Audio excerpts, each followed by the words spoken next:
பூலோகம் என்பது பொடியாகி போகலாம்.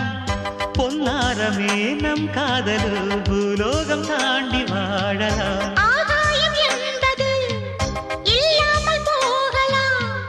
ஆனால் நம் நேசமே ஆகாயம் தாண்டி வாழலாம். கண்ணீரில் ஈரமாகி கரையாட்சி காதலே, கரை மாற்றி நாமும் வெல்லை கரையேற வேண்டுமே. நாளை வரும் காலம் நம்மை கொண்டாடுமே.